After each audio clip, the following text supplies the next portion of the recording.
Hey everybody, it's Torentsu here. Today we're playing Mortal Kombat 2 again for some reason. As Jade. Alright. There's actually a non-commentated version of this playthrough you can check out. It's a different playthrough obviously, but it's the same game and the same characters, so you're going to see a lot of the same stuff. Don't know why I thought I'd play as Jade today, just thought I'd make a quick video with Jade with commentary. First opponent is usually pretty easy, thankfully. I say that as I get bodied by Jax. Jade is kind of easy mode anyway because she is 100% immune to projectiles. So you can kind of... any nonsense that the CPU usually uses to get you, you can just avoid it completely.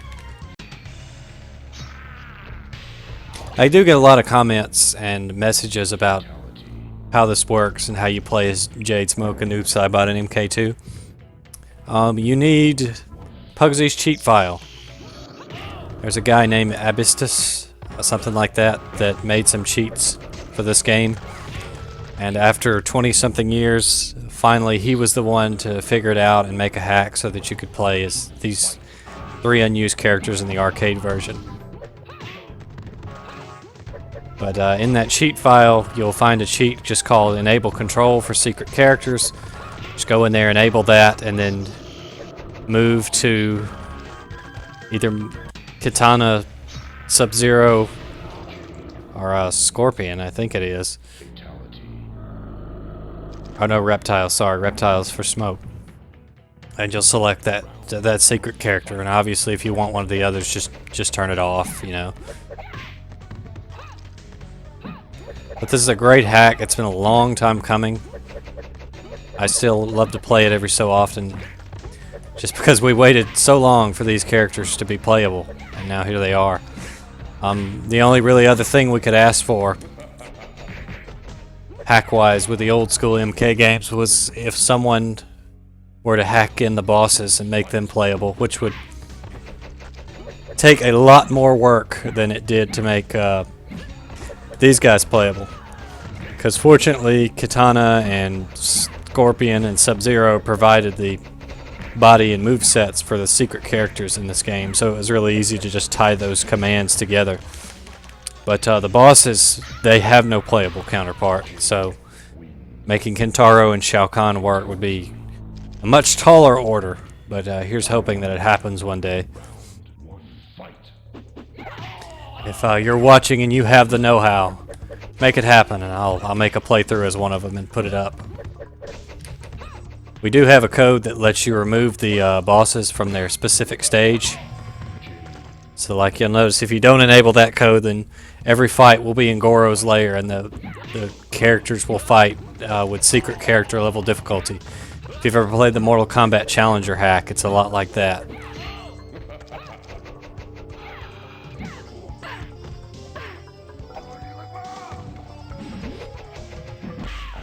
Kung Lao's being a little difficult here, but that's alright.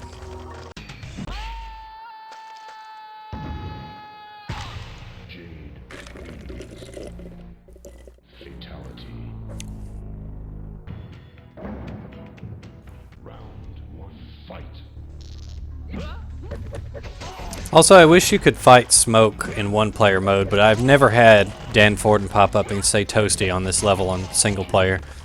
So I have to guess that it only happens on a 2-player mode. Which kind of makes sense, because the other two... I mean, Jade is really the only character that you can fight in the 1-player mode. The only secret character. You know, Noob Saibot is in the... is 2-player mode. But to fight him, you have to win 50 matches, which is just unrealistic. It doesn't seem realistic to me that somebody would win 50 matches and the other person would just keep trying. Of course, I'm from a much smaller, more rural area of the country, where there wasn't just a whole lot of stellar competition at arcades back in the day. So maybe that did happen up north when you had people that were, or out west, when you had people that were really good, that would, you know, basically own the machine all evening, and people would just keep coming up and challenging them over and over. But it also seems kind of unfair to that other person that I think after you lose say you've won 49 matches, and on your 50th, on what will be your 50th win, the game just goes to the Noob Saibot fight after the player that has the 50 wins the first round. So that seems kind of unfair to the other person. Of course, if you were that good, you had probably figured out the trick to beating the arcade mode anyway. You could just beat Noob Saibot and carry on. And I think it's like, is it 250 or 150 wins? You get to play Pong.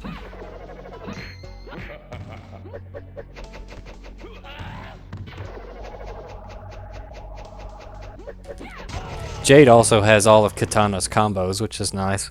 Round 2, fight.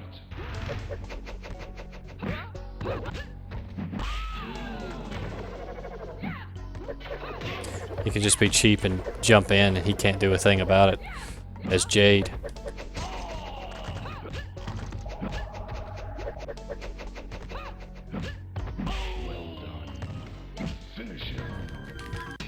I'm just doing the decapitation with the fan because I don't remember what the combination is for the kiss of death. Fatality. Round 1, fight. Nope, get that out of here.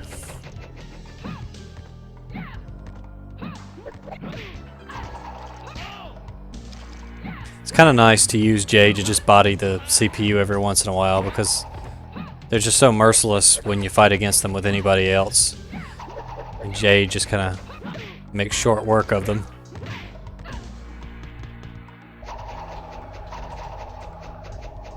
He was bound and dedicated to hitting me with that spear, wasn't he?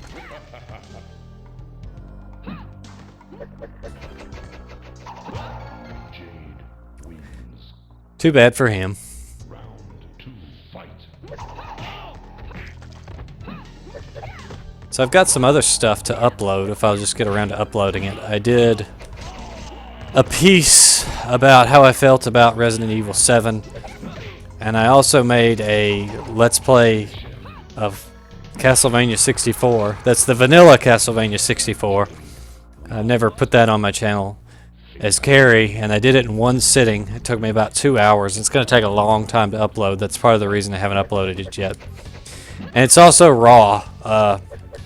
I left in all the screw-ups, all the mess-ups, all the moments where I got really angry. I haven't decided if I'm going to put that up or not.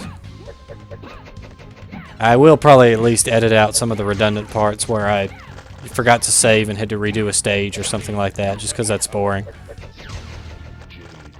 But rest assured, all the stupid deaths and those kind of things I will leave in. Melina is pathetically easy to beat even without Jade, because you can just do this over and over again and she falls for it. Melina is one of those characters that you want to have high up the tower because she's so easy to beat. It's like a free win.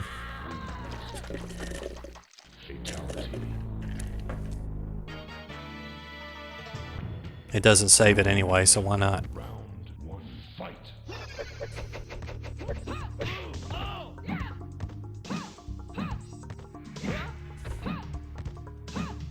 I also thought about doing a video where we see what, for example, you know the bosses in these games are immune to some attacks, right? And the one that especially comes to mind is Shang Tsung in MK1. So I want to do a video where I set the player 2 to Shang Tsung and then just do attacks on him to see what happens when they hit him. Because there's some moves you'll probably never hit Shang Tsung with in Mortal Kombat 1. Just because he'll always transform or teleport out of the way or do something.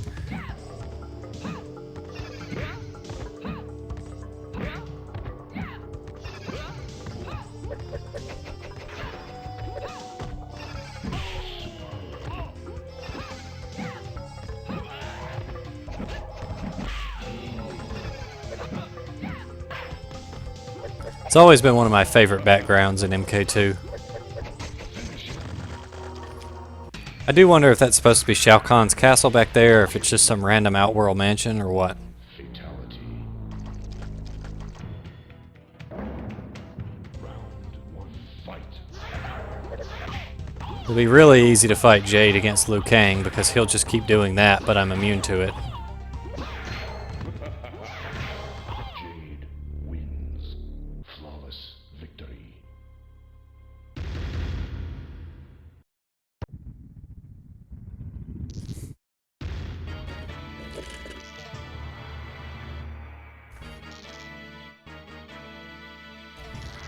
They should have spelled that congratulations as a throwback to old NES games.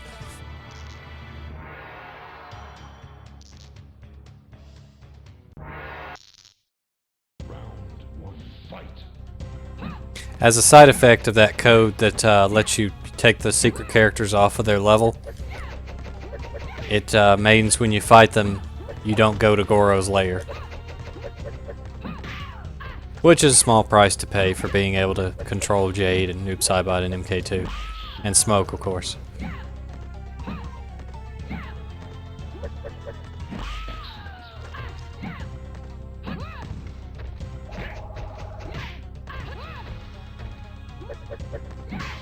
Jade wins. Round 2, fight.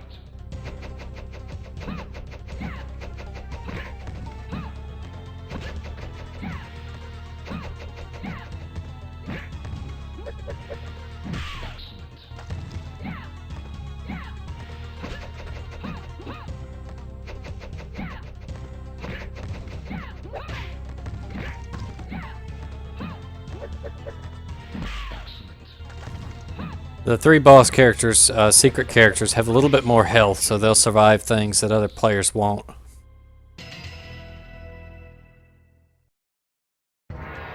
Here's what I was talking about. You can see that the other characters are replaced with their secret character counterpart. Well done. Round 1, fight. Why, thank you, Shang Tsung.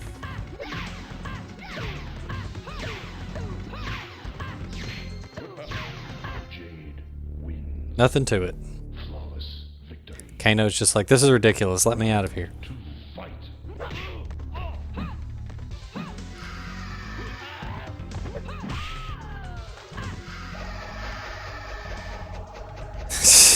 His face when he gets hit with that is ridiculous. Look at that face. I wonder what the command was like when they were recording the actor doing that. They're like, okay, pretend that you just got hit with a fan that lifts you up in the air. And that was the face that he went with when they told him that. Wins. Fatality. Round 1, fight. Fighting Kentaro in Goro's lair is kind of fun. One thing, for some reason, when they moved the stage over to MK2, they took out the Oni, the eyes in the background, the Oni that are in the background watching the fight. Which surely it wasn't to save memory, but for some reason they're not back there anymore.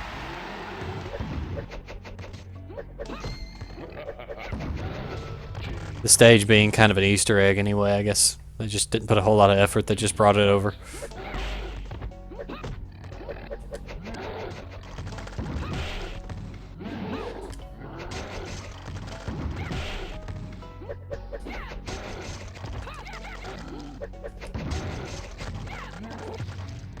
Ouch.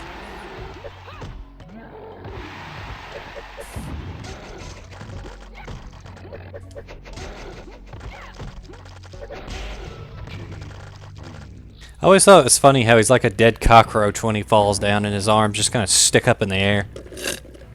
Feel the wrath of Shao Kahn. We're fighting Shao Kahn on the Deadpool, which is interesting. No Ryan Reynolds, unfortunately.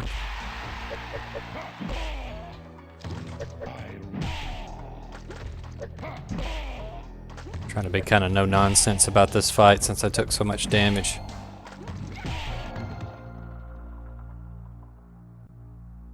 Feel the power of Shao Kahn. I always thought it was a nice touch that when you beat Shao Kahn, there's no round-in announcement because he's the one doing the announcing. Just a nice little touch, midway added. I rule this world.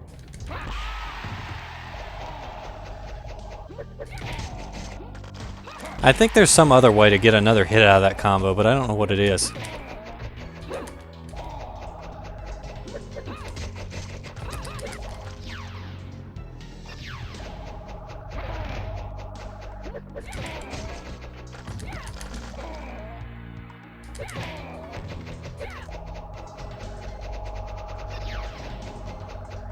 Come on, you know you want it. There we go. The corner combo for the win.